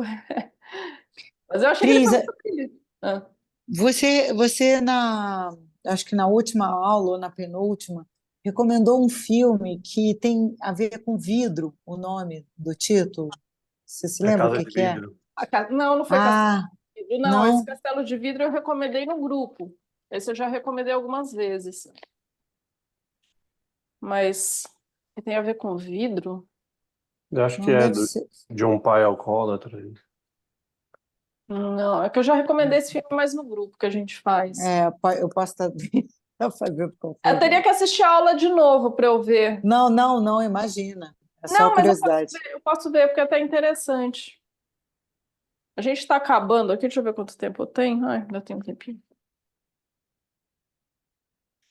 Ah, os elementos claramente masculinos contidos na Grande Mãe, como a barba e o falo, são componentes da natureza andrógina desta, assim como a porca ao dar à luz e o javali ao matar. Tal transição diz respeito ao início do surgimento do masculino na psique. Quer dizer, até uma certa fase, não existia muita diferenciação entre masculino e feminino, né? Até porque esses aspectos estavam contidos na Grande Mãe. E quando o masculino, né, ele começa a surgir na psique, a gente falou que ele surge no aspecto da grande mãe terrível, a gente vê essa transição, né, onde é, esses aspectos da grande mãe passam a ser agora característicos do masculino. Então, a barba, o falo e tudo que remete a características masculinas, né? Hoje em dia tem um fenômeno interessante que a gente observa. Eu até comentei na última aula sobre as mulheres. Não está acontecendo só com as mulheres, tá? Está acontecendo com os homens, mas também com algumas mulheres, que é a ideia de que elas se tornam masculinas quando passam a trabalhar o corpo para, né, e tomar testosterona para ficar com músculos de um homem.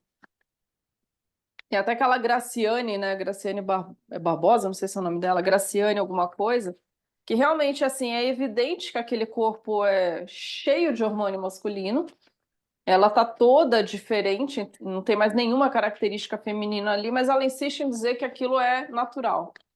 Nenhuma pessoa, nenhum homem com muita testosterona consegue desenvolver músculos daquele jeito, muito menos uma mulher, né? Então, você vê que, digamos, são essas mulheres que ainda são detentoras do falo. Tanto que aquele marido dela, ele é super gay, né? Aquele, como é que chama? Belo? Ele é super gay, aquele cara. Mas você vê por que que essas pessoas ficam juntas, né? Na verdade, ele não entendeu que ele não se relaciona com uma mulher ali. No feminino não existe mais. Ele se relaciona com um aspecto super masculino. Ele tem muito mais feminino que ela, né? Enquanto um homem é aprisionado numa grande mãe que escolhe uma mulher como uma, né, com aspectos bem masculinos. De início, esse elemento masculino é assassino e símbolo da tendência destruidora voltada para ele mesmo. Posteriormente, ele também se apresenta como elemento positivo criador, chegando à autoconsciência, né? No início, como ele diz aqui, o masculino ele só consegue se apresentar enquanto ele de alguma forma, ele fere a si mesmo, né? Por isso que os rituais de passagem dos meninos para a idade adulta sempre envolve uma prova física, né? Que alguns nem conseguem escapar, alguns são mortos mesmo. A gente, né, eu falei que a gente esteve recentemente na Amazônia e o nosso guia, que era um indígena, ele estava explicando, ele mostrou para a gente umas formigas que chamam tucandeiras.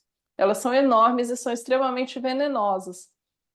E ele estava dizendo que 2 picadas, né, de uma formiga daquela pode matar um homem, mas que as crianças e os adolescentes são mais resistentes.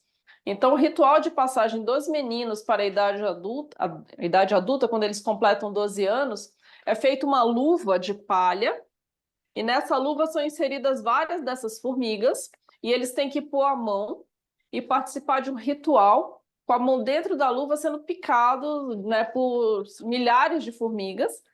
Aí, depois que acaba o ritual, eles ficam agonizando durante 3 dias. A mãe fica cuidando deles.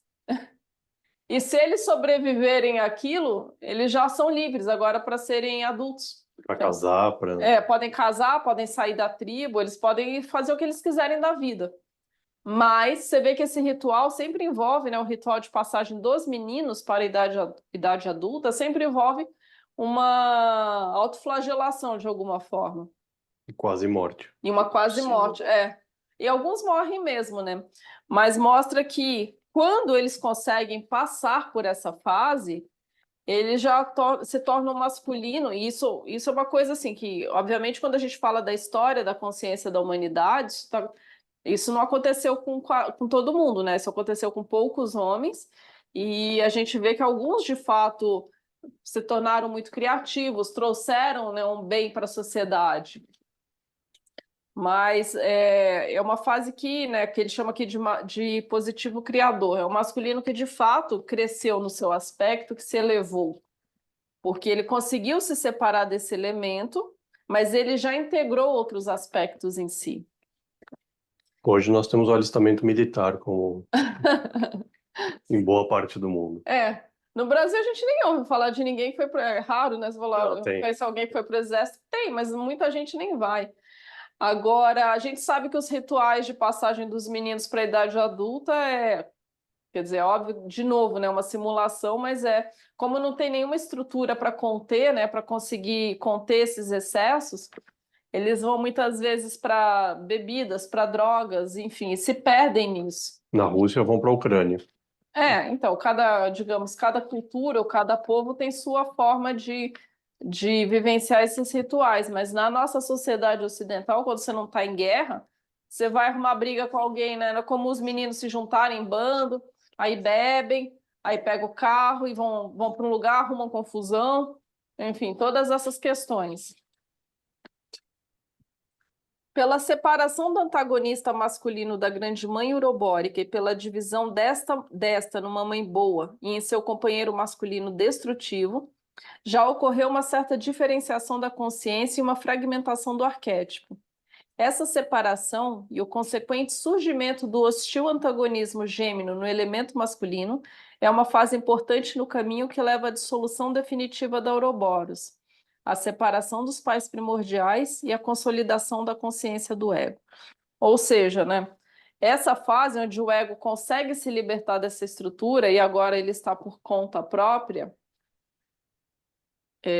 agora significa que esse aspecto do ego está sozinho, né? Agora sim eu me percebo, agora sim uma vez que eu me percebo separado, eu me percebo como indivíduo, mas também trazem todas, né? Aí vem todas as mazelas que a gente falou naquela aula de separação dos pais do mundo, ou seja, quando o ego percebe a própria existência, ele entende que o mal foi causado por ele ter nascido. Então, significa, né, o mito grego de Pandora diz que quando ela abre a caixa, que ela traz todos os males, é no sentido de que agora que todos os elementos estão aqui, tudo é conhecido, você agora vai ter que viver com tudo que você percebeu, com tudo que você viveu, né, e olhou. A partir do momento que eu olho para algo, eu conscientizo aquilo. E ao tomar consciência, eu também sofro. Como a gente bem sabe, o sofrimento se instala a partir do momento em que eu estou caminhando por conta própria, como no mito de Adão e Eva, quando eles são expulsos do paraíso. Ou seja, né, agora eu tenho que crescer e me multiplicar em consciência, mas agora eu também sofro por isso. E para finalizar, agora o princípio masculino já está fortalecido e obteve a sua autoconsciência. O ego e a consciência agora já não são mais o filho dependente da Ouroboros maternal, da supremacia do inconsciente, mas se tornaram realmente uma grandeza autônoma, ou seja, posta sobre si mesma. É isso que a gente estava falando, né? Agora o ego não é mais o filho da Ouroboros maternal, ele não está mais dependente dela. Agora ele não está mais tomado pelo inconsciente. Só que, é o que eu falei, né? Quando a gente se percebe consciente, aí a gente vai ter que lidar com tudo que vem disso, né? Como dizia Nietzsche, uma vez que você olha para o abismo olha de volta. E aqui estamos. Então, na próxima aula, o Munir vai falar exatamente disso que a gente está finalizando aqui, que é o surgimento do masculino, tá? Ele vai falar sobre o ego e o surgimento do masculino, que parte do ponto que a gente está encerrando aqui, essa libertação da estrutura orobórica. Agora, eu não estou mais sob domínio do inconsciente. Agora eu começo o meu caminho para a fase solar, mas eu tenho que passar pela fase guerreira, enfim. Tem toda aí uma jornada que depois o Munir vai trazer. Vocês querem comentar algo, falar algo? É sempre bom participação. É, eu acho incrível essa história aí da mãe terrível, né? E da mãe boa, mas assim, elas coexistem, né? Uhum. Não é isso? Exatamente. Tanto que você até falou uma coisa importante, eu ia recomendar um filme. Esse filme eu já eu ouvia falar dele, mas eu nunca tinha visto, porque acho que quando esse filme foi feito eu era criança ainda. Ele chama Gente Como a Gente em português, em inglês ele chama Ordinary People. Eu resolvi assistir esse filme recentemente porque eu li uma menção a ele num texto de psicologia bem interessante. E aí eu fui ver esse filme. E ele fala exatamente eram dois adolescentes com idades próximas, irmãos, que eles resolvem velejar e tem uma tempestade e um deles morre. Só que o filho que morre era o filho preferido da mãe. E aí você começa a ver o quanto ela era uma mãe boa para um filho e uma mãe terrível para o outro, a mesma mãe. É muito interessante esse filme, porque fica bem evidente que essa figura da mãe boa e da mãe terrível, é exatamente como você falou, Patrícia, elas coexistem. E ela tanto pode ser boa quanto pode ser ruim, dependendo de como você olha, né? A gente vê, por exemplo, muitas mães, né, falando de mães mesmo, que não deixam seus filhos crescerem, que fazem tudo pelos filhos, mimam o tempo todo, e ela é vista muitas vezes como mãe boa. Só que ela, em algum aspecto, é terrível, porque ela engoliu esses filhos. Ela nunca deixou que eles crescessem, né? Ela nunca permitiu. Eu tenho uma cliente que, na verdade, ela parou a terapia, mas ela é exatamente assim como uma filha.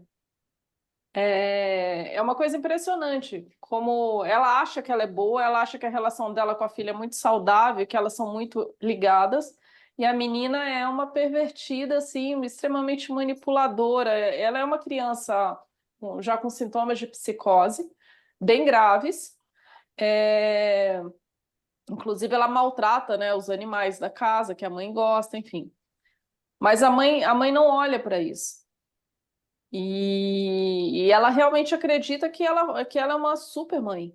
E qualquer pessoa que tenta colocar um limite para a menina, inclusive o próprio pai, ela ataca com muita força. Ela vai para cima de qualquer um que tente, ouse colocar um limite para a filha. Então a gente vê bem isso, né? Mas como você falou, coexistem. Para algumas ela pode ser uma mãe exemplar, mas dependendo da consequência que isso traz, ela é uma mãe terrível. Trazendo para o dito popular, né? A gente tem dois cachorros que nos habitam, né? O bom e o ruim. Qual dos dois se alimenta?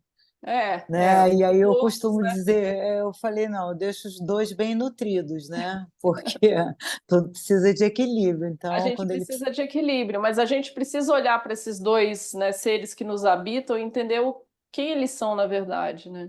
Num Sim, determinado aspecto, a grande mãe boa mantém o filho preso. E a grande mãe terrível, a hora que luta por essa prisão, acaba libertando. Ela cria a pressão necessária para que esse filho cresça. Então, esses aspectos terríveis também são, num sim, determinado aspecto, são bons, e os aspectos bons são sim, terríveis. entendo, É. entendo. É, e queria falar duas coisas aqui. Uma, que eu estou no Rio, né? Então, Hum, quando eu estava indo em Teresópolis, eu até comentei contigo, acho que por mensagem, que eu comecei a ler o Jornada, livro do Jung, né? é o Memórias, Sonhos e Reflexões, né? Sim. E aí eu fiquei encantada com o prefácio, que é do Sérgio Brito, né? Não sei, você deve ter lido esse livro há muito tempo, né? É. Eu não sei se né, em todas as edições, né, sempre foi esse texto, esse prefácio de Sérgio Brito. E ele interpretou o Jung, né, numa peça de teatro, e ele precisava ler Jung, e ele fala da dificuldade que ele teve, que deram vários livros, que ele não conseguia passar da página 20, que era um suplício, não sei o quê. E eu achei a história incrível, porque ele falou que, de repente, a Nise da Silveira, sabe quem é, né? Sim, ela foi fantástica, Anísia. Ela deu um livro bem fininho, se eu não me engano, uma autobiografia do Jung, eu não sei exatamente, mas um Ele, livro bem ele nunca fininho. escreveu uma autobiografia, mas deve ter sido uma outra É, obra. ela falou que era uma coisa bem fininha, muito simples, né? E que ele falou que a partir daquilo que ele leu ali, ele começou a devorar todos os livros do Jung, todos os conceitos assim que ele internalizou, que ele mergulhou, e aí ele conseguiu fazer uma interpretação espetacular, né? Porque e aí estou contextualizando tudo isso porque queria saber se é a mesma coisa. Imagino que sim, né? Porque aquele conceito que vocês já explanaram aqui de centroversão, Uhum. ele chama de introversão. Seria a mesma coisa ou ainda é um conceito Não, dentro do conceito? é diferente. A centroversão ela é um movimento pendular, né, como a gente viu. Você Sim, vai e volta, né, do seu interior para o exterior e fica né, nesse movimento. A sim. gente faz isso, né, e precisa. Porque sempre que você vai para o externo, você aprende algo, você volta para o seu interno para informar. E nesse movimento você vai provocando as transformações, você vai crescendo. A introversão, ela é uma das fases da centroversão, né? Digamos, você traz os conteúdos para dentro de si, você trabalha isso Entendi. dentro de si. Quando uma pessoa está em depressão, ela tá introvertida. Por isso que eu defendo, né, que a depressão muitas vezes é necessária, porque você precisa, em algum momento, ter um contato mais intenso com seus aspectos. Eu Ir não para sou dentro da caverna, né? precisa, né? Isso é Sim, fundamental essencial para o nosso crescimento. A nossa visão hoje é que depressão tem que ser combatida a todo custo, porque ela é uma coisa perigosa. Ela pode te levar à morte. O que eu vejo assim, pessoas que ficam presas numa depressão, elas têm uma característica que elas não se aprofundam. Então, elas ficam o tempo todo tentando escapar dessa depressão. Uma hora ela vem, você não vai mais ter força para lutar com o inconsciente, né? Lembre-se que a gente é uma estrutura ainda muito pequena, perto, né, o ego, perto do inconsciente. Então, quando você se recusa a fazer esse movimento nas horas que você é chamado, uma hora você vai ser tomado. E aí veja aquelas pessoas que ficam de um jeito que elas não conseguem sair de casa, né? Porque essa pessoa ela está presa, ela está vivendo todo dia o mesmo dia. Ela não olha para os aspectos dela, mesmo depressiva, ela não consegue elaborar aquilo. Então, vai se condenar a viver, né? Como a gente conhece algumas, né? Alguns casos de pessoas que não saem mais de casa, porque passam anos e anos dentro de casa com medo do mundo. Então, isso é bastante, né, bastante sério. Você precisa olhar para a sua depressão quando ela te chama. Não estou dizendo que é fácil, tá? Eu sei que não é. Eu sei bem que não é. Mas já passei por tantas que eu nem consigo contar. Mas assim, eu não tenho medo da depressão. Eu não sei se eu vou sair dela, mas eu também não evito quando ela se apresenta. Quer falar? Por Jung, introversão e extroversão são características de tipos psicológicos. Então, é o formato das energias psíquicas de uma pessoa, para onde ela se direciona para resolver aquilo que se apresenta para ela. Se é para dentro, e aí ele é introvertido, e o mecanismo é a introversão, ou é para fora, a forma de solucionar um novo problema é extrovertida, e na extroversão ele vai encontrar a solução para aquele problema ou a explicação para aquele problema no mundo exterior. Então ele usa muito isso em tipos psicológicos, tem outras funções, tanto para o introvertido como para o extrovertido, mas essas são as duas principais características da psique do indivíduo. Eu não coloquei no nosso programa tipos psicológicos, porque tipos psicológicos é uma coisa meio complicada, meio complexa. Primeiro, porque ela é longa, né? E segundo, que, digamos, não há exatamente um consenso, mesmo entre os analistas junguianos, das características, né, mais específicas dos tipos psicológicos. O próprio Jung, quando ele desenvolve essa teoria, ela não é originalmente dele. E ele classificou que introvertidos são de um determinado jeito, extrovertidos são outro. É como se determinados tipos psicológicos só coubessem a determinadas pessoas. Mas o que ele quer dizer com introvertido e extrovertido na função? Isso a gente até observa que muitas pessoas, né, que isso se apresenta mesmo nas pessoas. Se você pega, por exemplo, um objeto de desejo, por exemplo, sei lá, um carro que é objeto de desejo. Uma pessoa extrovertida, como é que ela se relaciona com isso? Ela precisa ter esse objeto de desejo. Então ela vai trabalhar para poder comprar aquele carro, ou vai, sei lá, no salão do automóvel quando aquele carro tiver. Ela vai dar um jeito de se relacionar, né, pessoalmente com aquilo. Um introvertido, como é que ele se relaciona? Eu estou falando até do carro porque eu tinha um carro que eu gostava muito, que ele não tem no Brasil. Mas eu lembro quando esse carro veio para o salão do automóvel, eu fiquei pensando se eu ia lá ver o carro. Eu falei, um monte de gente lá, aquela muvuca, mas eu não vou mesmo. E o carro, assim, eu me satisfazia em ver os documentários do carro, as revistas do carro. Eu me relacionava com aquilo internamente. Então, eu trazia a imagem do carro para mim. Então, para mim, era suficiente me relacionar com aquilo enquanto símbolo. Eu não precisava ter o objeto à minha disposição. Então, o extrovertido, ele vai até o objeto do desejo dele, e esse objeto não pode ser uma pessoa, pode ser algo, enfim. Ele tem uma função no mundo externo em que ele produz no mundo externo para poder se relacionar com aquilo. O introvertido não, ele se relaciona na cabeça, digamos, no mundo interno dele, né? É diferente. Então, se ele, por exemplo, o introvertido dificilmente vai olhar para o Everest e falar, nossa, eu quero muito escalar esse Everest. Para ele tá bom, né? Ver os documentários, ver as fotos, ver as pessoas que foram lá, tá ótimo. Você não precisa viver aquilo. Só dando um exemplo de como é essa diferença da função extrovertida para introvertida. A gente alterna isso ao longo da nossa vida, mas tem algo, digamos, tem uma função que é muito mais característica sua, né? Do que de outras. Quando ele fala introvertido e extrovertido, as pessoas às vezes confundem com ser tímido ou não ser tímido. Não é exatamente isso.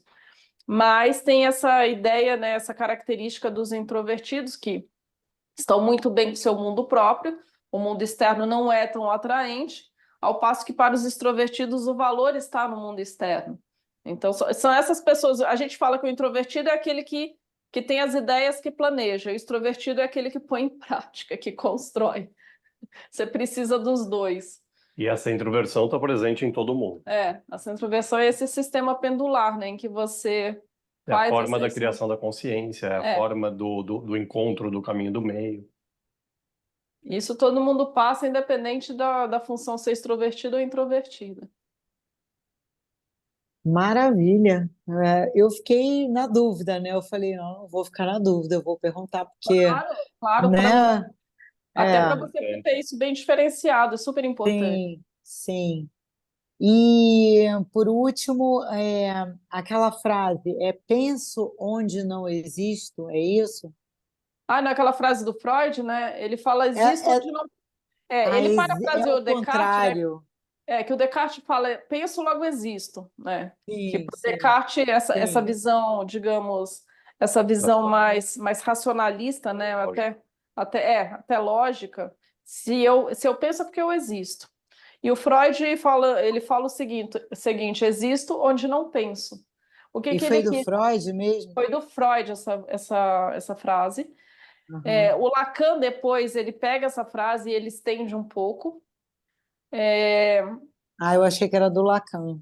não, ela é originalmente do Freud. Entendi.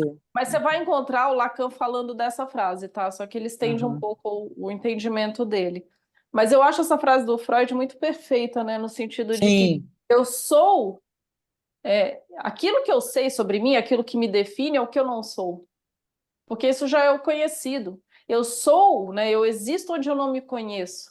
E é isso que eu não sei sobre mim que me move, né? Que faz com que eu me movimente, enfim, que eu tenha os meus dramas pessoais e as minhas angústias e tudo isso, porque está exatamente naquilo que eu não conheço sobre mim. Por que que eu sou afetada por determinada questão, né?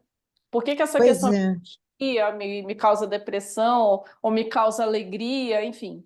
Por que que ela me afeta, né? Por que que ela me movimenta? Exatamente porque eu não sei onde, né, o que que aquilo é de mim, o que que aquilo é meu, né? Onde eu estou naquilo, né? Onde eu me encontro com aquilo. Por isso eu sou afetada. É, eu faço uma correlação direta, entre a centroversão e essa frase, porque somente através da centroversão você vai entrar em contato com exatamente o que você não conhece, porque se você não interioriza, você não vai para a sua caverna interior, né, no seu centro, É, né, você não existe, né, que existo onde não penso. é, Então, quando você a- está ali mergulhado, você não está ali no racional, né? Você está acessando coisas do teu inconsciente, né? exatamente. A razão que a gente atribui como razão e que até hoje ela foi tida, né, a partir do iluminismo como, digamos, o seu maior bem, né, o seu bem mais precioso, que é a sua racionalidade, na verdade é a sua parte mais, digamos, superficial. Sim, Você existe, né, e você é aquilo que você não pensa sobre. sim, sim. Por isso, Muito quando as bom. pessoas falam, eu me conheço, uma vez eu estava aqui num grupo, né, de discussão, as pessoas definindo o que era autoconhecimento. E assim, é muito interessante você ver como isso é compreendido. Então, elas definiam assim: eu me conheço, o autoconhecimento é eu saber o que eu penso, saber o que eu quero, o que eu não quero, o que eu gosto, o que eu não gosto, né? E na verdade, isso não tem nada a ver com autoconhecimento. Isso é o que você entende de si mesmo, que é como o seu comportamento mostra que há algo em você, mas o seu comportamento mostra algo que você próprio não sabe sobre você mesmo. Então, o que você gosta e não gosta não tem nada a ver com o que você é. tem a ver com o estado em que você Sim, está, sim, não com o que você é. perfeito. Que a gente muda, né, os nossos gostos, as nossas visões, e precisa mudar ao longo das nossas vidas.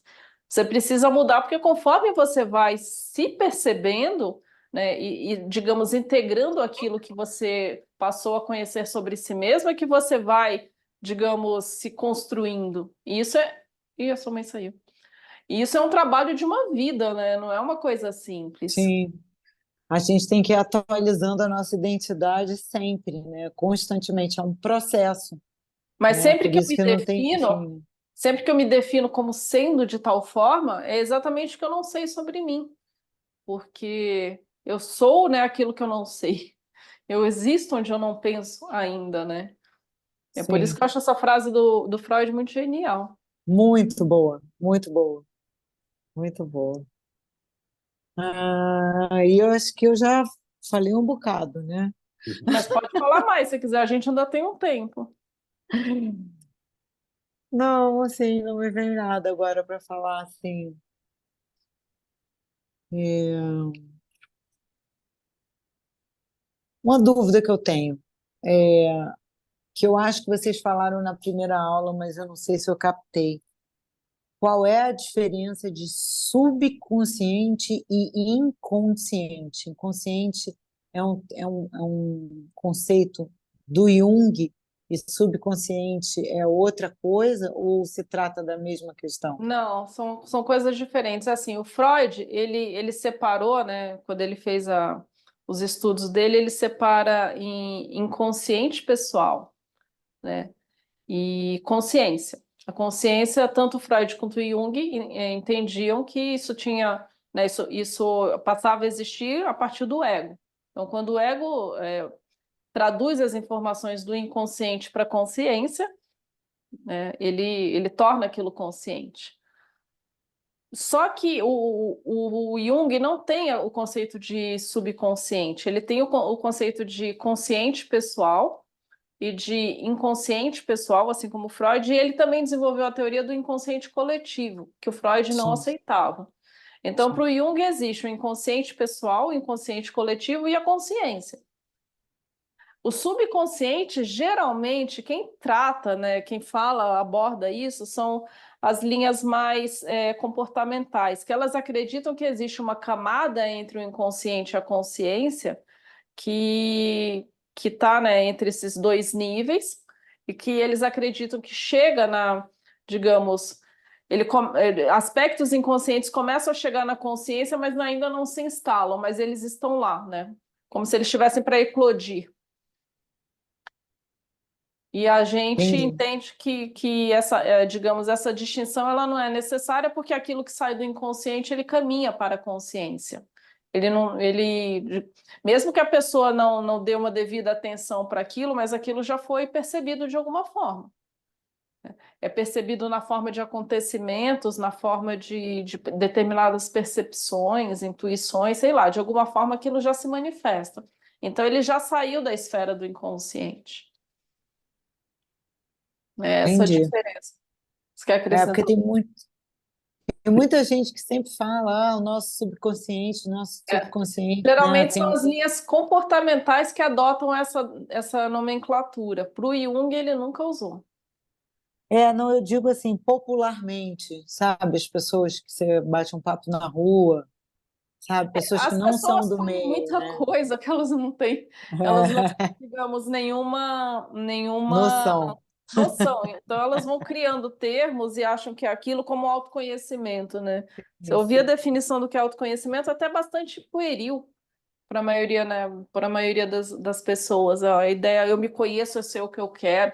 Tem até uma certa, né? Digamos, arrogância, né? Eu Sim. sei o que eu sou, eu sei o que eu quero, eu me conheço. Uma vez a gente estava numa lanchonete e tinha um casal brigando, o cara gritava, assim, todo mundo ouvia, que ele não ia aceitar aquilo porque ele era uma pessoa muito feliz e que ninguém, aos berros dentro da lanchonete, falar, "Ah, uma pessoa feliz precisa, né? Você vê que é uma pessoa que está perdida, está num grau de desespero enorme. Desespero, É um exatamente. desespero gigante, né? Alguém que está implorando para que alguém diga o que acontece com ele, Mas mesmo assim a pessoa tem a arrogância de dizer que ela sabe muito bem o que ela quer da vida, que é muito feliz e que não vai deixar que tais coisas aconteçam, como se você tivesse o poder, né, de decidir o que vai ou não acontecer na sua vida. Sim, o controle, né? Exatamente, né? Patrícia, é mais ou menos o seguinte, para a linha junguiana, você sempre vai ter uma divisão das coisas em duas coisas, por causa do sistema de opostos. Quando algo permeia o nosso ego, quando algo entra na nossa vida, na nossa consciência, o equivalente àquilo ficou no inconsciente e é o outro lado dessa moeda. Então, as coisas, é como se o ego cortasse aquilo que chega a ele e produzisse sempre um sistema de opostos. Então, você vai ter inconsciente e consciente. Não dá para você até pode tentar dividir isso em mais aspectos, mas vão ser sempre aspectos subalternos ou muito menos importantes do que esse sistema de opostos. Por mais palavras que você adicione a isso, uma parte é consciente, a outra parte não chegou à consciência e, portanto, Sim, ela é inconsciente. Isso vai permear tudo, quer dizer, toda forma de se ver dentro do Jung vai ter esse sistema de opostos. Para o Freud já não é assim. O Freud já não tem essa estrutura. Ele acha que o inconsciente se forma de uma outra forma por outras estruturas. Então, Ele só tinha o conceito de inconsciente pessoal. ele achava que era basicamente um repositório daquelas coisas que você negava. Negava pela força do ego, pela força da sociedade, por força das estruturas. Ele é quase que fosse um armário de esqueletos, né? Então, para o Jung, não. O inconsciente é a origem. Todas as coisas começaram inconscientes, todas as coisas habitam o inconsciente. Tudo aquilo que a gente produz como analogia daquilo que está no inconsciente. Então, não dá para você falar exatamente, por exemplo, de um subconsciente, que seria uma ideia de algo que entrou no consciente, mas a própria consciência ainda não sabe disso. sim, sim. Não, Três não camadas. é, que se criaria uma outra estrutura. Sim, Então, É. entendo. Aí tem essas diferenças. O Freud, por exemplo, nunca aceitou a ideia do Jung de inconsciente coletivo, que era exatamente esse repertório de informações. ele usava a ideia de consciência coletiva, quer dizer, a consciência daquele grupo, que era uma espécie de superego, que É que ele era chamava de superego, é isso que mesmo. era o conjunto de regras que uma sociedade impunha aos seus membros. Um conjunto de regras, valores, moral, e esse conjunto todo. Então, para ele, isso habitava a consciência, esse consciente coletivo, esse superego. Mas ele não admitia o contrário disso, o oposto disso. Um inconsciente que já era anterior às próprias pessoas. Até porque ele queria montar uma ciência médica. Ele queria, a proposta do Freud era uma ciência médica. E como ciência médica, falar sobre coisas que habitavam o inconsciente era inconcebível, Você era vê, impossível. a gente estudou, né, nessas últimas aulas a questão do feminino, do surgimento do masculino e por que que o masculino ele precisa se impor com tanta força, subjugando o feminino, numa tentativa de escapar desse feminino, porque ele se sente ainda muito refém. O que que o Freud interpreta, né? Ele criou uma história, está na obra, se eu não me engano, Totem e Tabu, em que existia um. O que que ele observa? Nas tribos ou nos povos antigos, tem um homem com várias mulheres, né? Então ele entendia que esse homem tinha cometido tinha matado o próprio pai para poder ficar com a mãe e as mulheres do grupo. Então ele passa a construir a percepção dele dos aspectos de masculino e feminino dessa forma, através de uma ideia, de uma história que ele cria, que ele entende como se essa história tivesse acontecido em algum momento, né? Pode até ter acontecido, mas não foi ela que deu origem a isso, né? Ela é, digamos, exatamente uma representação desses aspectos que são inconscientes ainda, né? Que são arquetípicos. Para o Freud, não, isso parte de uma origem fática. Então, a partir daquilo, os homens passaram a entender que eles tinham que dominar o grupo e tinham que ter várias mulheres, enfim. É uma visão completamente diferente do Jung. O Jung, para mim, no meu entender, ele faz muito mais sentido. Exatamente porque ele interpreta o inconsciente. Por isso que quando a gente estuda a teoria junguiana e ela passa a fazer sentido para a gente entende que não existe livre-arbítrio, porque você está representando aspectos arquetípicos. E enquanto a sua consciência, né, o seu nível de consciência é muito baixo, você está totalmente refém disso. Conforme a sua consciência vai se ampliando, é que você começa a entender que aquilo que te afeta, né, aquilo que de alguma forma nos formou, que nos moldou e tudo, pode ser transformado. Então, não é exatamente uma ideia determinística de que eu vim com isso e eu estou condenado a viver isso eternamente. Não é isso. Mas é a ideia de que eu tenho que recepcionar aquilo que, de alguma forma, me foi dado e conscientizar todas essas questões para que eu possa me transformar. Porque eu vou me transformar, eu não vou transformar os arquétipos, né? As questões arquetípicas, elas existem, elas vão continuar Sim. existindo com a minha morte ou não. Todos nós vamos vivenciar esses arquétipos. Todos nós somos influenciados pelos complexos. Mas o meu papel é evoluir. Não adianta eu querer transformar o arquétipo, né, o complexo. Eu não tenho como fazer isso. Sim. Então eu Não, vivo para me transformar. não temos o controle. Nunca, nunca. Eu recebi um negócio no WhatsApp que é: quando você perdeu o controle, lembre-se, você nunca o teve. Exatamente. Ou uma que eu Genial. gostava muito que fala, relaxa, relaxa e nada está sob controle. Porque Sim, quando você entende isso, né, você vê que realmente você não tem controle. Então você vai ficar tentando mudar o quê?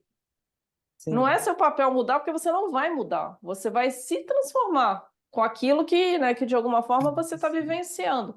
Mas o Isso. acontecimento em si não tem como você mudar. Ele vai se apresentar. É isso aí. Isso aí. Muita coisa Aulão, interessante, né? aulão. Muito bom, muito bom. Obrigado. Então, como mulher, eu falei dos aspectos do feminino, e o Munir, enquanto homem, vai falar dos aspectos do masculino. Pronto, ele vai Ótimo. na revanche agora. Quero Eu estava ver. perguntando qual era a próxima aula, agora já sei. É o ego e o surgimento do masculino. Uhum. Que a gente começou, né, a falar sobre ele no final Sim, dessa aula, né, quando o ego se separa, começa a se separar da grande mãe. A gente está mostrando a evolução da psique. sim, muito bem, Certo? Moni. Vai defender o teu. No final, nós somos as duas coisas, né? Sim, sim, Tem o coabitando que nem a mãe boa e a mãe terrível. São vários coabitos dentro da gente. Exatamente. É o ego que vê essa diferença, né? Na Sim, estrutura original não existe essa separação. pois é. Olha Obrigada aí. pela presença. Obrigado. Gratidão, gente.